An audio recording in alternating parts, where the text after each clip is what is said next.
Muito bem, eu espero que tenha sido um tempo muito edificante para você, de música, que o teu coração tenha ficado preparado para a mensagem. E então, eu gostaria de continuar a nossa reflexão. Nós estamos pensando sobre o futuro. Semana passada nós falamos um pouco sobre a identidade do discípulo de Jesus na oração de João capítulo 17.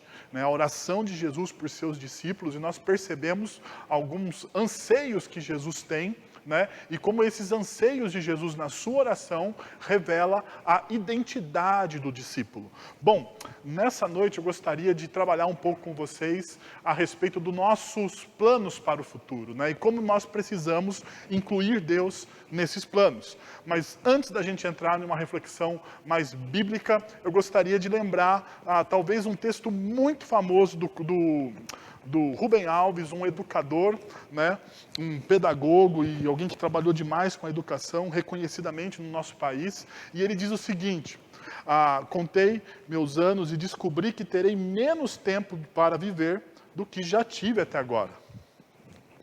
Tenho muito mais passado do que futuro.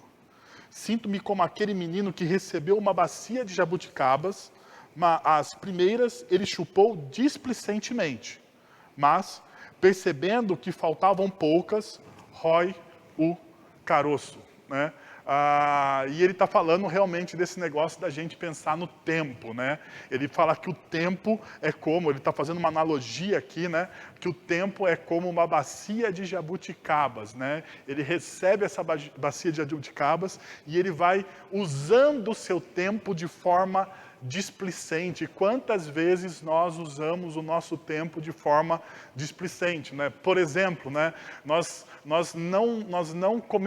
comemoramos um aniversário. Por exemplo, uma coisa boba que a gente faz, a gente comemora o aniversário, que na verdade deveria ser uma comemoração de desaniversário, Porque cada vez que você completa um ano, menos tempo de vida você tem. Então a gente comemora, eu sei, você está falando assim, mas eu comemoro porque até aquele momento eu cheguei bem, vamos louvar ao Senhor, porque até agora o Senhor nos ajudou, mas se você tem dificuldade com a morte, deixa eu te dizer uma coisa, você está comemorando um ano a menos, Você está falando assim, não, um ano, um cheque nesse final de tempo. Um outro autor chamado Christian Barbosa, ele escreveu um livro muito famoso, ou muito usado por administradores, a Tríade do Tempo. E ele diz o seguinte no seu livro: a vida é curta, por isso não faça dela um rascunho, pois pode não dar tempo de passá-la a limpo. Então ele está trabalhando essa ideia de que o tempo nosso é altamente valioso. Aquilo que nós fazemos com o nosso tempo é altamente valioso. Ou seja, hoje o bem que você perde, algo que você perde e não consegue recuperar na sua vida é o seu tempo. Eu sei que a nossa cultura muitas vezes tenta dizer que nós vamos ter todo o tempo do mundo. A nossa mente é treinada para isso. O nosso coração é treinado para pensar que nós vamos ter futuro. E na verdade esse futuro não nos pertence. Nós não temos o controle sobre o futuro, muitas vezes, a ansiedade vem dessa tentativa de controlar os acontecimentos futuros, mas nós não temos controle sobre o nosso futuro, nós não podemos controlar o nosso futuro. E isso vai causar uma tremenda ansiedade. Então o Christian Barbosa fala assim, olha, você precisa começar a escrever, de maneira definitivamente os seus planos, porque talvez chegue um tempo que, talvez o seu tempo acabe e você não tenha tempo para passar os seus planos a limpo, e você vai ficar com uma vida como se fosse um verdadeiro rascunho. Bom, quando a gente pensa, em planos, uma coisa que a gente tem que alinhar o que de fato é importante, o que de fato é significativo, o que de fato será lembrado, aquilo que eu vou realizar, o que de fato será lembrado, o que de fato fará diferença na vida das pessoas, ou o que de fato construirá algo. A gente sempre deve pensar nessas características. O que de fato é importante? Aquilo que eu faço, aquilo com que eu estou envolvido, é de fato importante? É significativo? Aquilo que eu faço será lembrado, terá um legado para as próximas gerações? Aquilo que eu faço faz diferença na vida de uma pessoa? Aquilo que eu faço está construindo algo, né, para que sirva de plataforma para outras pessoas construírem algo acima daquilo que eu já fiz? Muitas vezes, quando nós estamos vivendo, nós não pensamos nisso. Nós estamos vivendo de maneira displicente a nossa vida. E talvez chegue um momento que você olhe para a sua vida e você vai perguntar: qual é o significado da vida? Qual é o significado da vida? O que a gente pode fazer? Existem livros, milhares de livros de autoajuda que tentam resolver essa questão que é teológica. Qual é o significado da vida? Pensadores brasileiros, pensadores que estão na moda brasileira, como Leandro Carnal, Clóvis Barros Filho, o Luiz Felipe Pondé, eles escrevem, né, apesar de serem ateus, apesar de eles tentarem resolver uma questão que é teológica, eles escrevem a respeito de como viver uma vida relevante. Como ter uma vida de significado, de importância. Então, nessa noite, eu queria parar com vocês e olhar para essa perspectiva de uma vida relevante, de uma vida com significado e que realmente seja importante. Bom, diante disso, eu gostaria de convidar você a abrir a sua Bíblia em Tiago, capítulo 4, a partir do verso 13, nós vamos até o verso 17. Eu, particularmente, gosto demais da carta ou da epístola de Tiago, porque Tiago, ele é um soco no estômago, né? Ele não é um discípulo de Jesus que ele fica dando rodeios para falar coisas que são altamente relevantes, e ele fala isso de maneira direta. Ele fala de maneira direta às pessoas. Então, eu gosto de Tiago porque ele não tem rodeios. E o texto de Tiago, a partir do Tiago, capítulo 4, a partir do verso 13, ele diz o seguinte: ouçam agora vocês que dizem, hoje ou amanhã iremos para esta ou aquela cidade.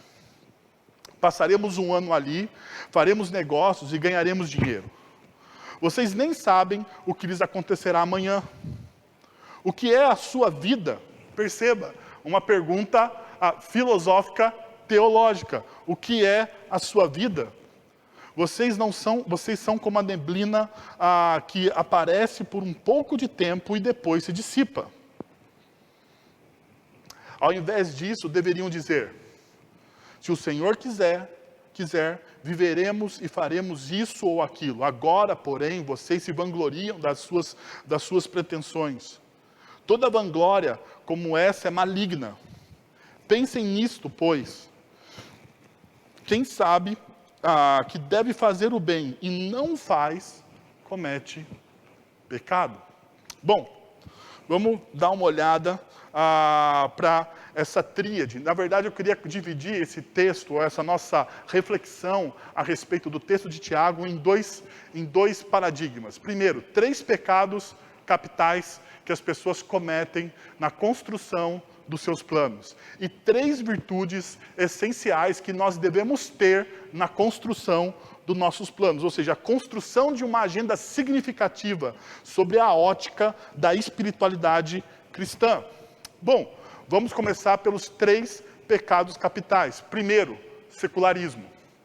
E você deve estar perguntando, o que é o secularismo? Deixa eu dar um resumo, uma síntese do que significa ser uma pessoa altamente secular, ou o que é o secularismo. É um conceito da sociedade moderna, né? Então, a modernidade criou esse conceito da secularidade. Ele reflete a confiança no projeto humano, né? O homem como o senhor de todas as coisas, o homem como o centro de todas as coisas. Então ele reflete, o secularismo reflete a confiança nesse projeto da humanidade. Ele despreza a participação de Deus na vida. Ou seja, o secularismo, ele coloca Deus como um dos departamentos da vida e não como algo soberano sobre a vida.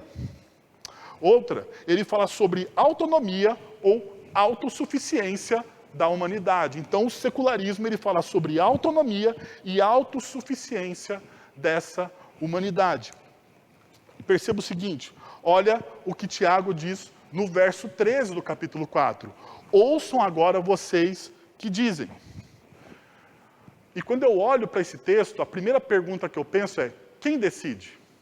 Olha agora, ouçam agora vocês que dizem. Quem está tomando as decisões dessas pessoas? Quem está no controle da situação?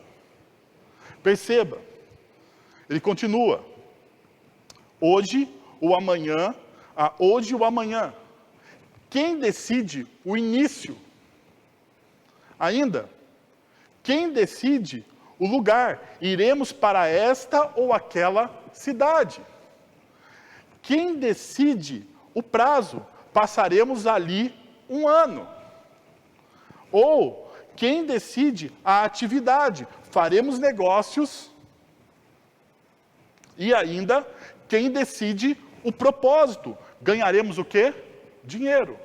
Quem está no controle de todas essas decisões do versículo 13 do capítulo 4 de Tiago?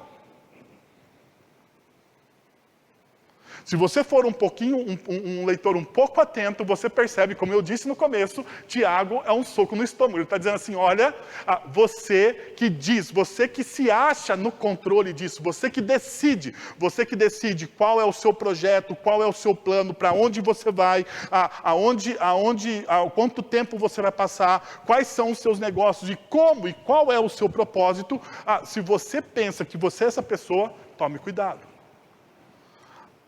Perceba uma outra coisa que o texto nos ensina. E a pergunta que a gente precisa fazer. Aonde se encontra Deus neste projeto? Tiago, capítulo 4, versículo 13. Aonde se encontra Deus no projeto dessa pessoa? Onde Deus está aqui? Em qual momento essa pessoa parou para perguntar para Deus o que ela deveria fazer e como ela deveria fazer? Na verdade, essa pergunta não existe, essa situação não existe. Perceba, secularismo. Deus é colocado de maneira de escanteio na vida dessa pessoa. E quantas vezes nós somos tão seculares quanto esse personagem que Tiago está expondo para a gente? Quantas vezes nós fazemos na nossa vida o mesmo movimento, nós decidimos, nós tomamos toda a decisão, nós construímos todo o plano, e Deus, Ele é uma parte, Ele é um ser que circula em torno da gente. Mas agora, perceba uma coisa, que essa tendência secularista de colocar Deus para fora dos nossos planos, é uma tendência presente no diálogo entre Eva e a serpente, Gênesis capítulo 3. Em Gênesis capítulo 3, a serpente olha para Eva e diz, se você comer do fruto do conhecimento do bem e do mal, você será como quem? Como Deus. Autonomia e autossuficiência. Autonomia e autossuficiência. Essa é a tentação do diabo para a serpente, da serpente para Eva, desculpa. Essa é a tentação do diabo para Eva. Ele faz uma tentação, você será como Deus, você terá autonomia e você será suficiente. Um outro diálogo que a gente vê esse secularismo, onde a gente encontra esse projeto de vida, é em Babel. Gênesis capítulo 4. Em Babel, quando as pessoas estão construindo Babel, qual é a fala dos construtores? Vamos construir uma torre tão grande, tão celebrada, que nós atingiríamos os céus, e o nosso nome será celebrado entre todas as nações. Pega o projeto. Em síntese, é esse o projeto de Babel. Para que o homem seja glorificado, para que o homem seja afamado. Ou ainda, quando a gente olha a mesma motivação do rico insensato na parábola de Jesus no Evangelho de Lucas. O rico insensato que diz, olha, eu vou construir celeiros. E eu vou construir grandes celeiros. E eu vou juntar riqueza. E essa riqueza vai me dar proventos, vai me dar segurança, vai me dar estabilidade. Perceba, em todos os diálogos, seja o diálogo de Gênesis capítulo 3, seja o diálogo da Torre de Babel, ou seja ainda o diálogo de Lucas, do evangelho da parábola do rico insensato, você vê o quê? Você vê um projeto de autossuficiência, escanteando Deus para o lado, e de autonomia. Perceba o que diz o verso 14 o verso 16 do capítulo 4 de Tiago. Diz assim, agora, porém, vocês se vangloriam das suas pretensões. Agora perceba, toda vanglória, como esta, é do quê? É maligna. Toda vontade de autossuficiência e de autonomia, ela é maligna. É interessante que essa palavra maligna, usada em Tiago, capítulo 4, versículo 16, é a mesma palavra que Jesus usa em Mateus, capítulo 6, versículo 13. Mateus, capítulo 6, versículo 13, Jesus diz, não nos deixei cair em tentação, mas livra-nos do quê? Do mal. E esse livra-nos do mal é a mesma palavra que Tiago usa lá no capítulo 4, versículo 16, quando ele diz que toda vanglória é maligna. Então, se você pensar que Jesus está dizendo, olha, essa tentação que a gente tem, em priori, é a tentação que aconteceu com Adão e Eva no paraíso, ou no Éden, melhor dizendo, e é a mesma tentação, e é o mesmo discurso que aconteceu na Torre de Babel, e é o mesmo discurso do rico insensato. É o discurso que nos leva a nos desconectar com Deus, de Deus. E uma pergunta que a gente precisa, então, se fazer, é diante dos nossos planos, quanto de Deus existe neles? Quanto de Deus existe nos nossos planos? O quanto quando a gente planeja algo, a gente inclui, a gente ora, a gente busca a presença de Deus? Ou simplesmente a gente planeja o que a gente quer fazer, a gente olha para Deus e diz, Deus, por favor, abençoe esse negócio aqui. Porque muitas vezes o que nós estamos fazendo é isso. E isso é tão secular quanto as tentações ou os textos que nós lemos.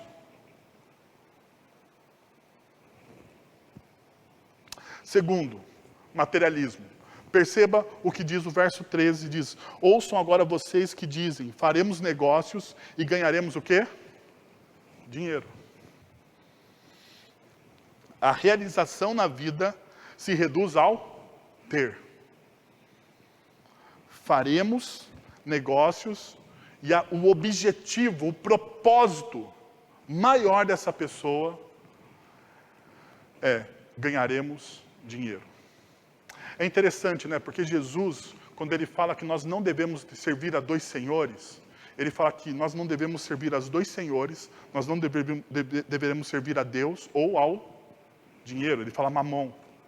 E é muito interessante porque Jesus, ele coloca uma personalidade no dinheiro. O dinheiro tem um poder de transformar a nossa personalidade. O dinheiro tem um poder de seduzir o nosso coração. O dinheiro nos dá a ilusão de que nós temos o controle sobre a nossa vida. Perceba, quando você está em uma dificuldade, a primeira coisa que você pensa é o quê? Se eu ganhasse um pouquinho mais. Se eu tivesse um pouquinho mais de folga. Quantas vezes você não orou e você falou assim, Senhor, eu preciso de uma folga no meu orçamento? Como se você ter um pouquinho mais te daria o quê? Paz. Como se você tivesse um pouquinho mais, isso te daria o quê? Felicidade. Como se você tivesse um pouquinho mais, isso te daria tranquilidade e você não seria uma pessoa tão esquentada assim. Porque afinal de contas, você perde o controle porque você não tem folga. E na verdade, quando tudo isso acontece com você, você está colocando sob o dinheiro a sua esperança. E muitas vezes nós oramos a Deus para que Ele nos dê algo material. Perceba, nós oramos a Deus para Deus dar algo para a gente que na verdade a gente idolatra. E nós não podemos então fazer essa oração, porque essa oração não funciona. Como é que você ora para Deus, para que Ele te dê algo, para que aquilo que Ele te dá paz? Perceba, não tem, porque a sua paz não deveria estar vinculado àquilo que você tem. A sua paz tem que estar vinculado ao Senhor, ao Deus que te ama e te dá tudo aquilo que você precisa. Perceba que em Mateus capítulo 6, quando Jesus está trabalhando o Sermão do Monte, Ele diz exatamente isso para as pessoas. Ele fala, olha, vocês precisam olhar as aves dos céus, vocês precisam olhar os lírios do campo. Perceba eles não semeiam, eles não trabalham, eles não tecem. Mas mesmo assim, Deus, Ele abençoa, Ele dá o que o lírio precisa, Ele dá o que a ave do céu precisa, Ele dá o que a pessoa precisa. Deus, Ele cuida da sua criação, e Jesus está olhando, então Ele fala assim, não andeis ansiosos. E não andei ansiosos com o quê? Não andei ansiosos com o que vocês vão vestir, não andei ansiosos com o que você vai comer. Não andai ansiosos com nada, porque afinal de contas, o Pai de vocês, que é um Deus amoroso, sabe o que vocês precisam. Mas a gente não confia nisso. Nós montamos os nossos planos e nós confiamos nos nossos dividendos, nós confiamos naquilo que nós vamos ganhar. E se o contra-cheque não bater, ou se o contra-cheque vier menor, nosso coração fica desesperado e nós não olhamos para o nosso contra-cheque e dizemos, Deus vai prover, Deus vai cuidar. Eu sei, você pode estar olhando para mim e falar assim, Wellington, não seja inocente, não seja inocente. Você está falando isso exatamente porque você é pastor. Eu sei, você pode pensar exatamente assim, mas talvez por ser pastor, eu tenha que experimentar diversas vezes na minha vida a provisão de Deus.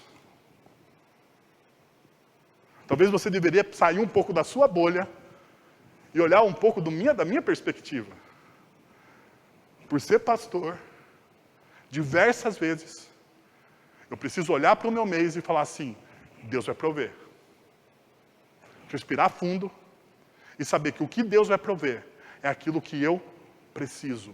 E perceba, o Sermão do Monte, Jesus está dizendo que Deus vai dar para você aquilo que você precisa, não aquilo que você deseja. Sabe por quê? Porque aquilo que a gente deseja nos leva muitas vezes à destruição. Vê o que diz 1 Timóteo capítulo 6, versículo 9. Diz o seguinte, os que querem ficar ricos caem em tentação, em armadilhas e muitos desejos descontrolados e nocivos. Porque muitas das coisas que nós desejamos nos levam ao descontrole e causam dano ao nosso caráter. Que levam os homens a mergulharem na ruína e na destruição. Perceba, há armadilhas em que muitos desejos descontrolados e nocivos. E depois, consequentemente, Paulo trabalhando Timóteo diz assim, e que levam homens a mergulharem na ruína e na destruição. Na sua ruína moral e na destruição do seu caráter. Basta olhar, muitas vezes, me desculpe, eu sei, não é uma crítica, existem bons políticos, existem boas pessoas em todo lugar, mas quando nós falamos de políticos brasileiros, nós olhamos e percebemos exatamente isso. A sede pelo poder, a sede pelo dinheiro, a sede pelo ganho, pelo controle das coisas, levam uma pessoa a desfigurar o seu caráter, a desfigurar o que ela é como ser humano. E ela acaba usando outros seres humanos, ou a nação brasileira, para fazer o quê? Os seus desejos prevalecerem. Isso tem a ver com esse materialismo. Aonde a realização da nossa vida não está no servir a pessoa. A realização da nossa vida está em ter, em acumular. Perceba, nós nos tornamos verdadeiros acumuladores. Nós queremos mais do que de fato nós precisamos. Existe um documentário no Netflix que eu acho que você poderia assistir chamado Minimalistas. E perceba, minimalistas não significa você ter a coisa mais simples, significa você ter o melhor e aquilo que você de fato vai usar. Isso é ser um minimalista. Você tem aquilo que você precisa, pode ser o melhor daquilo, pode ser o melhor celular, pode ser o melhor computador, pode ser o melhor relógio, pode ser... Mas ao invés de você ter 10 relógios, você tem um que vai te servir e pode ser o melhor. Sabe qual que é o nosso problema? Nós nos tornamos acumuladores. Nós temos um relógio, é um exemplo bobo. Nós temos um relógio, mas se aquele relógio não combina com a minha calça, eu preciso de um outro relógio. Eu preciso de um relógio melhor. Porque afinal de contas, aquele relógio não marca as horas tão bem quanto um relógio que tem quartzo. Uau! Ou um relógio digital. Ou se eu tenho, ou sou uma mulher, estou falando de relógio para homens, mas se você é uma mulher, você pode ter uma bolsa. Mas imagina você sempre estar com a mesma bolsa. O que as minhas amigas vão falar? Perceba, você tem mais coisas, não porque de fato você precisa, você tem mais coisas simplesmente porque as pessoas vão falar de você. E isso tem a ver com essa cultura materialista. Nós nos martirizamos porque nós estamos inseridos numa cultura que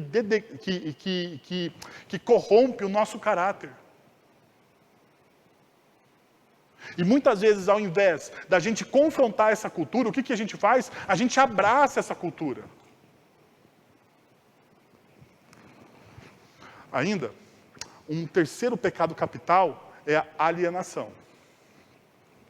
Na alienação, é o seguinte, o que é a alienação? O que é isso, né? É a característica do ser humano que, individualizado em suas próprias buscas, perde a consciência de sua identidade e vocação. Você se torna um alienado quando você perde a capacidade, ou você perde a consciência, melhor dizendo, da sua identidade e da sua vocação. Ou seja, de quem você é, de fato, e do que você foi chamado para fazer. E você não vai construir planos saudáveis na sua vida, planos que realmente sejam relevantes na sua vida, se você perde a sua identidade verdadeira e a sua vocação. Aquilo que você foi chamado para fazer. Perceba que a minha identidade, nós trabalhamos isso semana passada. A minha identidade, ela tem que estar firmada naquilo que Jesus diz a meu respeito. E Jesus diz a meu respeito, naquilo que nós trabalhamos semana passada, é que nós somos dele. A minha identidade não está firmada no materialismo, não está firmada no secularismo, não está firmada no que as pessoas acham de mim. A minha identidade está firmada de que eu sou de Cristo Jesus. Essa é a minha identidade. A minha identidade está firmada que através de Cristo Jesus e daquilo que Ele fez na cruz por mim e por você, nós somos filhos amados dEle. Essa é a minha verdadeira, essa é a sua verdadeira identidade. E essa identidade de ser filho amado de Deus me dá o verdadeiro significado de ser humano. Da minha humanidade. Eu só reencontro a verdadeira humanidade quando eu me encontro com Cristo, porque Ele é aquilo que Adão deveria ser. Jesus é aquilo que nós deveríamos ser. Então, se você encontra a sua identidade em Cristo, nós precisamos então encontrar o quê? A nossa vocação. Aquilo que nós somos chamados. Então perceba o que o texto diz no versículo 14 do capítulo 4 de Tiago. Vocês nem sabem o que lhes acontecerá amanhã. O que é a vida? Vocês são como a neblina que aparece por um pouco de tempo e depois se dissipa. perda da consciência e da brevidade da vida. A pergunta é, o que é a vida? O que é a vida? E nós temos milhares de filósofos e livros de autoajuda tentando resolver essa questão. Daí Tiago, que não tem meias palavras e que não fica filosofando, na verdade ele filosofa porque ele pega uma expressão do livro de Eclesiastes, que é um livro altamente filosófico dentro da revelação bíblica, e ele diz, olha, o que é a vida? A vida é uma neblina. O que é a vida? A vida é uma neblina. Que aparece por um pouco de tempo e depois se dissipa. Eu sei, talvez isso choque você, né? Porque você gostaria de uma interpretação do que é a vida muito mais significativa. Mas Tiago, olhando para a revelação bíblica, ele fala, o que é a vida? A vida é breve, em outras palavras. Porque a neblina, ela começa pela manhã, não é? E depois, ao raiar do sol, a neblina, ela se dissipa. Eclesiastes também diz que nós somos como a relva da manhã. Que pela manhã nós estamos viçosos. Mas quando o sol chega no pico, e o sol bate sobre nós com seu calor intenso, ele nos derruba. É uma outra definição do que é a vida, mas perceba, é a mesma definição de brevidade. Sabe qual que é o problema da alienação que a cultura pós-moderna cria na gente? É de que a vida nunca vai acabar. É de que a vida não termina. Por isso que Eclesiastes, no capítulo 3, ele diz, é melhor você ir à casa onde há luto do que na casa onde há festa. E olha o que Eclesiastes está dizendo. Olha, Salomão, alguém que gostava de festa. Se você conhece um pouco sobre Salomão, você vai perceber que Salomão é um dos reis que gostavam de festa. Porque no próprio Eclesiastes diz assim, eu experimentei de tudo. Eu dei ao meu coração a liberdade de experimentar de tudo. É uma pessoa que gostava de festa. E daí esse autor de Eclesiastes, ele diz o seguinte, aquele que experimentou todas as coisas na vida, ele diz, olha, é melhor você ir à casa onde há luto, do que à casa onde há festa. E é óbvio isso. Porque na casa da festa, ela te leva a um frenesi, e você acha que a vida, ela é frugal. Mas na casa onde há luto, você percebe a brevidade da vida. E quando você percebe a brevidade da vida, os seus olhos ficam muito mais engajados naquilo que você de fato precisa fazer. Porque um dos grandes problemas na nossa execução de projetos, sabe qual que é? É a procrastinação. A gente sempre acha que teremos tempo para um pouquinho mais adiante. Não, eu não vou fazer isso aqui hoje, porque afinal de contas amanhã eu posso fazer. Não é isso. Agora perceba uma coisa. Deixa eu mostrar para vocês a Kend Chang. Kend Chang, se você procurar no TED Talks, você vai achar uma palestra dela falando exatamente isso. Before I Die, que é antes que eu morra. Ela é uma artista plástica que fez uma intervenção na cidade que ela morava, e essa intervenção urbana, ela colocou exatamente essa pergunta, antes que eu morra, e deixou espaço para as pessoas escreverem isso. E deixou espaço. E se você olha, assim, as pessoas lotaram e encheram de ideias. Isso hoje nos Estados Unidos tem em grandes cidades, tem em museus. Essa intervenção está em todos os lugares lá. Com essa pessoa, antes de eu morrer. Antes de eu morrer, o que você deseja fazer? O que você deseja realizar? E ela falando no TED Talk, ela fala o seguinte: nessa era de crescentes distrações, é fundamental encontrar meios de manter o foco e lembrar que a vida é breve e frágil. Somos sempre desencorajados a falar ou mesmo a pensar sobre a morte. Mas compreendi que a preparação para a morte é uma das coisas que mais podem nos fortalecer. Traz clareza à nossa vida. Salomão diz, é melhor você ir à casa onde há luto do que na casa onde há festa. Porque na casa do luto traz clareza sobre a sua vida. Na casa onde há luto traz clareza sobre a sua existência. Perceba, se você talvez não goste da ideia dela, mas você tem que falar do Steve Jobs. O Steve Jobs diz a mesma coisa. Lembrei que estarei morto em breve. E se você conhece um pouco da biografia do Steve Jobs, ele teve um câncer que era tratável.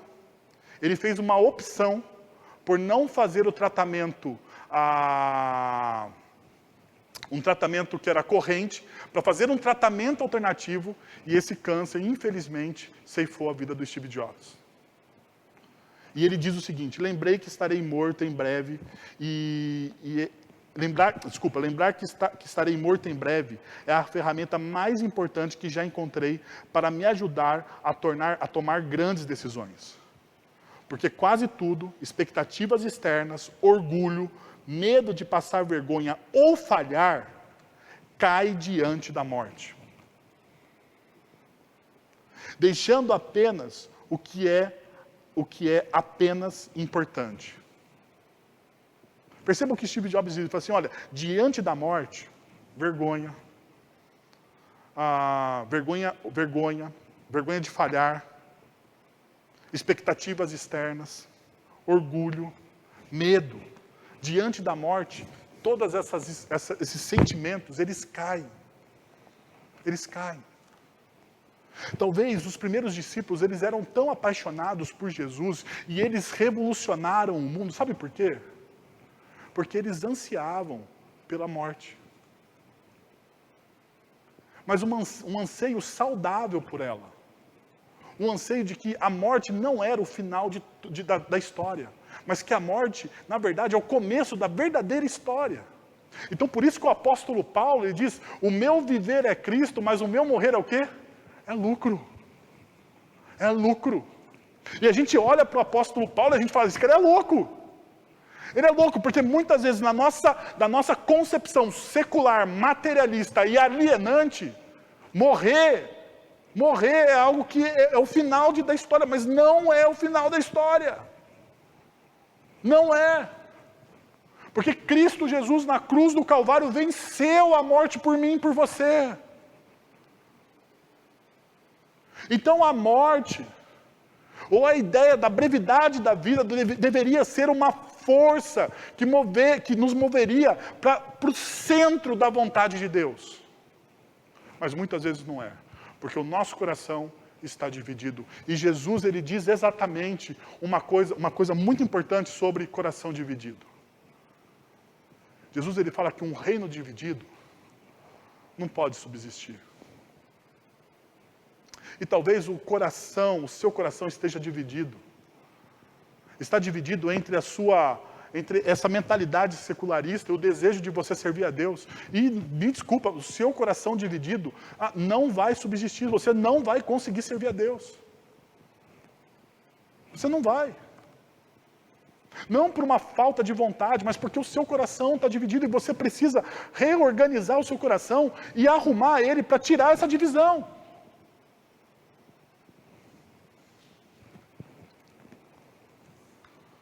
Então perceba, nós falamos sobre os 3 pecados capitais. Secularismo, materialismo e alienação. E eu falei que nós falaríamos sobre 3 virtudes essenciais. Primeiro, dependência de Deus. Olha o que o texto diz no versículo 15 do capítulo 4, diz, ao invés disso, deveriam dizer, se o Senhor quiser, viveremos e faremos isso ou aquilo. Se o Senhor quiser. Tiago está falando assim, olha, você precisa dizer o seguinte, se Deus assim permitir, se o Senhor abrir o caminho, se o Senhor assim desejar, porque esse quiser aqui tem a ver com aquilo que Deus deseja. Se a gente fosse traduzir de maneira mais literal, esse quiser, seria aquilo que Deus deseja. Então, se Deus deseja assim, eu vou fazer isso e aquilo. Então perceba, ele está colocando Deus no momento primeiro da sua frase. No primeiro momento dos seus planos. E não como uma parte que abençoa os planos, mas aquele que me ajuda a discernir os meus planos.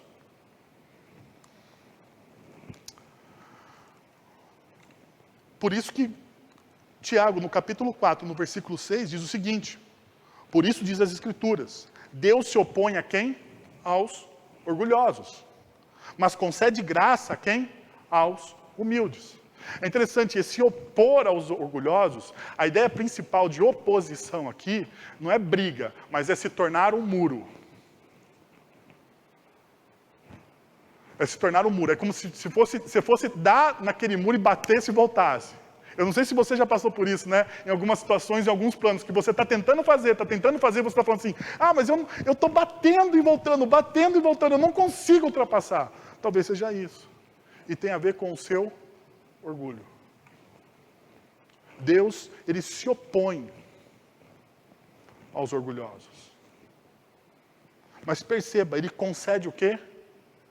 Graça aos humildes. Os orgulhosos são exatamente aquelas pessoas, e se você perceber que Tiago é um judeu, ele está falando que os orgulhosos são os mesmos orgulhosos dos livros sapienciais, dos livros de sabedoria do Antigo Testamento, que são aqueles que zombam da existência de Deus. Os orgulhosos colocam Deus à parte dos seus planos. Mas os humildes são aqueles que incluem, ou melhor, é aqueles que têm a humildade de perguntar para Deus. Deus, eu tenho um plano. Deus, eu estou fazendo isso aqui. E eu não sei se é certo ou errado, porque, afinal de contas, o meu coração é enganoso. Muitas vezes eu me envolvo com coisas que eu não deveria fazer. O senhor pode me ajudar? Se não for para acontecer, que feche as portas. Que eu desista. Que essa vontade suma do meu coração.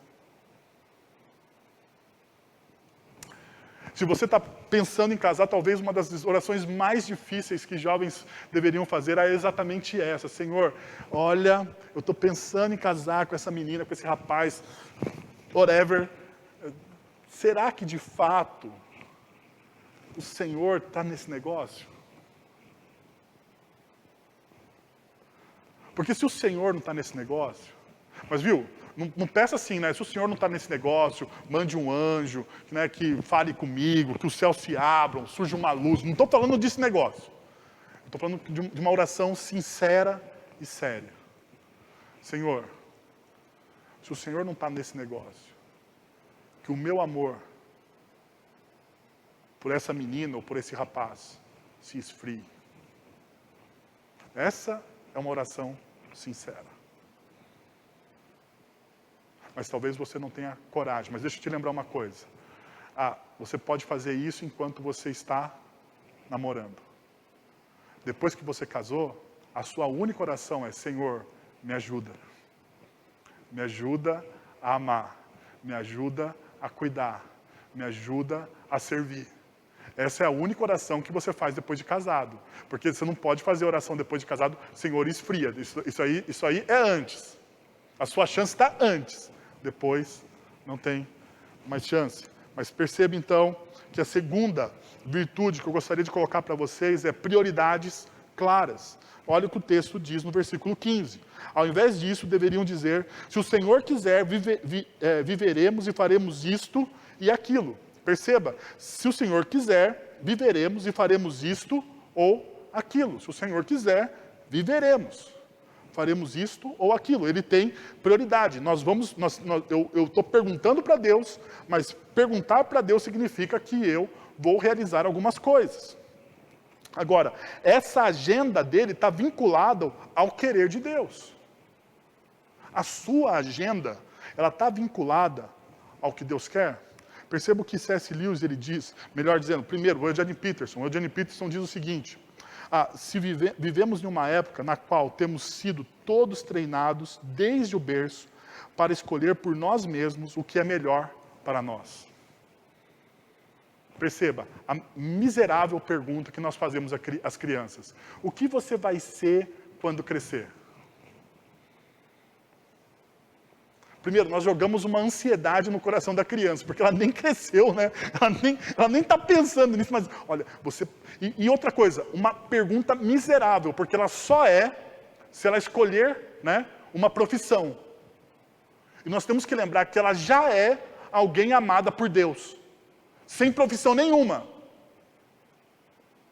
Então a nossa pergunta miserável, que nós treinamos os nossos filhos, que eles só serão algo quando eles crescerem, porque agora eles não são, destitui eles da sua identidade em Cristo. Mas bom, vamos lá. Olha, você vai ser o quê?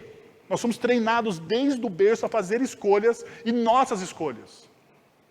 É o que o Peterson está dizendo. Daí ele diz o seguinte, ele continua dizendo no seu livro, como este livro, diz o seguinte: as três pessoas, o Pai, o Filho e o Espírito Santo, são substituídas pela trindade pessoal dos meus santos desejos, das minhas santas necessidades e dos meus santos sentimentos. Nós trocamos uma trindade por outra, mas uma trindade que nos leva a servir por uma trindade que nos leva a se servir. A cultura do autosserviço, do self-service. E ainda, Lewis ele diz o seguinte: ponha as primeiras coisas em primeiro lugar e teremos as segundas a seguir. Ponha as segundas coisas em primeiro lugar e perderemos ambas. Sabe por que os seus planos se desvanecem das suas mãos? Porque você inverteu as prioridades.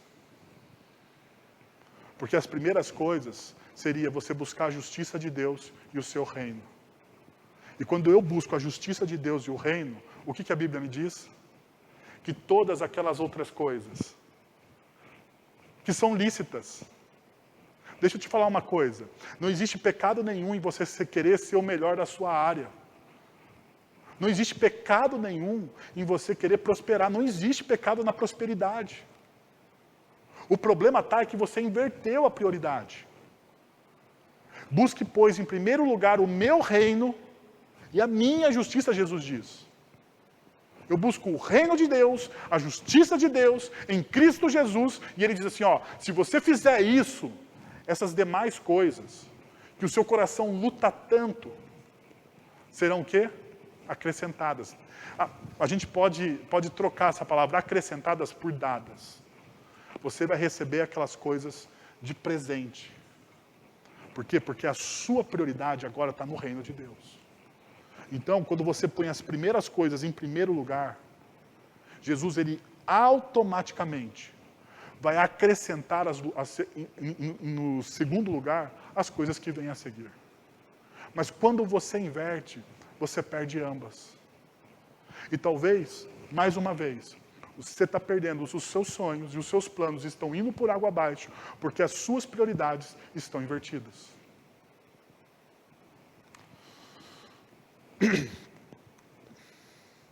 Então, eu gostaria que você considerasse alguma coisa, para a gente perceber quais são as suas prioridades.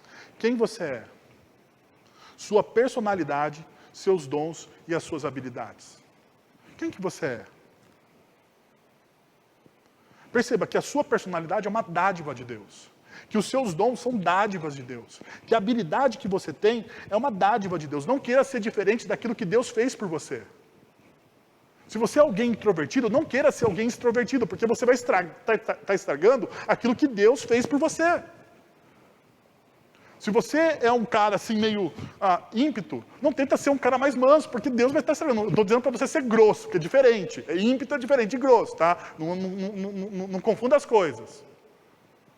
Mas perceba a sua personalidade, perceba os dons que Deus te deu e perceba as habilidades, porque talvez você não consiga conhecer isso. E você precisa conhecer a sua personalidade, os seus dons e as suas habilidades. Uma outra coisa, qual é o seu momento e fase da vida? Para você tomar decisões claras e ter prioridades, e não inverter essas prioridades, você precisa saber qual é o seu momento da vida. Em que tempo da sua vida está. Talvez você esteja começando agora. Então comece. Não queira ser o final da história. Comece. Se você está no começo da sua vida, de estudante, de trabalho, comece. Se você está no meio, se você já tem aí 39, como eu, quase 40 anos, está quase no meio da idade, né, na meia-idade, sei lá, você fala assim, bom, agora a minha vida é o quê? Eu tenho os meus filhos, eu tenho a minha esposa, e os meus planos, e os planos que eu tenho com Deus, eles precisam estarem alinhados com o quê? Com essa realidade.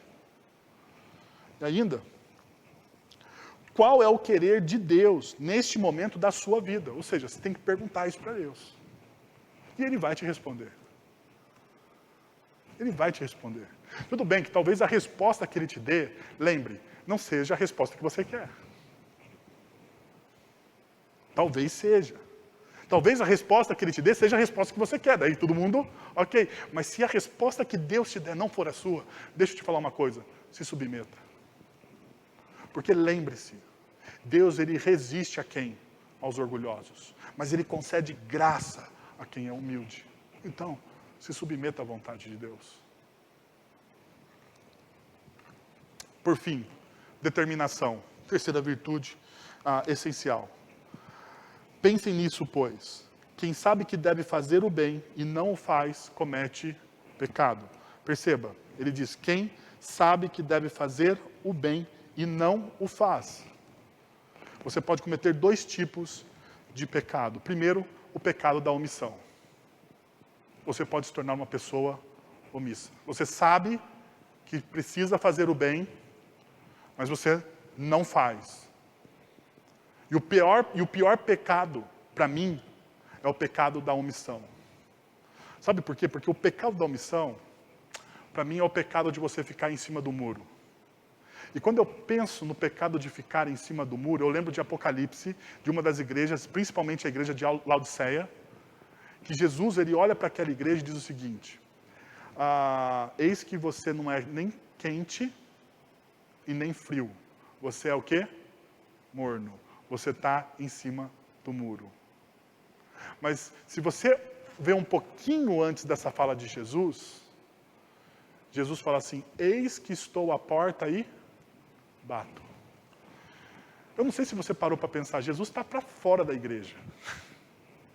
Aquilo não é um texto evangelístico, aquilo é um texto que Jesus está dizendo assim, essa igreja me colocou para fora.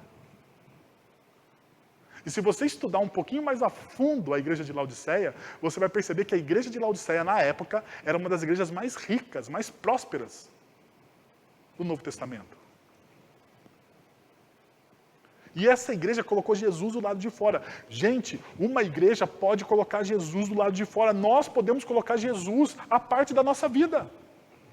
E Ele está batendo a porta. E Ele não vai arrombar, Ele não vai arrombar. Perceba, Ele bate a porta. Se você ouvir a minha voz e abrir essa porta, porque você tem que ouvir a voz e abrir a porta, eu vou entrar e vou ceiar com você, ou seja, vou ter comunhão de novo com você, porque afinal de contas, como eu estou fora da sua vida, eu não tenho comunhão nenhuma com você. Pecado da omissão. O outro é da indolência. Indolente é aquele que procrastina. Aquele que sabe o que precisa fazer, mas não desenvolve, sabe? Não desenvolve. Ele sabe, você até vê futuro, mas não desenvolve, não desenvolve. O texto diz, ele comete o quê? Pecado. Vamos lembrar que a palavra pecado, a gente muitas vezes espiritualiza demais a palavra pecado. Mas a palavra hamartia, pecado, significa errar o alvo. Errar o alvo nas decisões que nós tomamos diariamente. É isso. É isso. Então, quem sabe, a vida é uma dádiva de Deus. Ele deseja que usemos essa dádiva com um propósito. Viver alienado deste propósito é viver o quê? Um pecado. Deus tem um propósito para você. Deus tem um propósito para a sua vida. para o seu coração, para aquilo que você deseja. Deus tem um propósito. Deus não criou você de maneira aleatória. Você não é um acidente do universo. Não, você foi criado por Deus com um propósito. E você não viver esse propósito de maneira intencional é pecado. Ou de omissão, ou por indolência. Eu gostaria de orar com vocês. Talvez você chegou até este momento, olhou as 3 virtudes, olhou os 3 pecados capitais, e Deus tenha falado com você de maneira espetacular em uma dessas áreas. Eu gostaria que você colocasse uma, 2, ou todas, eu não sei o que Deus falou ao seu coração, mas que você colocasse isso diante de Deus. Talvez você está buscando esse propósito, está buscando, tentando responder a pergunta que Tiago responde para a gente: o que é a vida? E talvez hoje Deus falou com você o que é a sua vida, e você precisa se render ao amor de Deus através de Cristo Jesus. Você precisa fazer isso para encontrar o seu propósito. Talvez a sua vida, você inverteu as prioridades. Você inverteu todas as prioridades e os seus planos, os seus sonhos. A ansiedade tem tomado conta do seu coração e você não sabe o porquê. Você inverteu as prioridades e você precisa colocar ordem na sua casa. Você precisa colocar a ordem na sua casa e colocar as prioridades, as primeiras coisas, o reino de Deus, a sua justiça. E todas essas coisas lhe serão acrescentadas. Talvez você precise orar isso para Jesus hoje, falando: Senhor, eu preciso colocar a minha vida em ordem. Eu inverti as prioridades, eu me perdi. Eu me perdi. Talvez você esteja orgulhoso no seu coração. Isso, o orgulho faz com que eu fique batendo de uma parede e voltando, e eu não consigo avançar. Seja o momento de você parar e pedir perdão, porque você construiu uma vida com Deus à parte, com Jesus à parte dessa vida. Você escanteou Jesus na sua vida. Você está como a igreja de Laodiceia, você precisa convidar Jesus para voltar a ter comunhão com você. Não porque você perdeu a salvação, porque a gente não perde ela, mas nós podemos, como o apóstolo Paulo diz em suas cartas, nós podemos abafar o Espírito.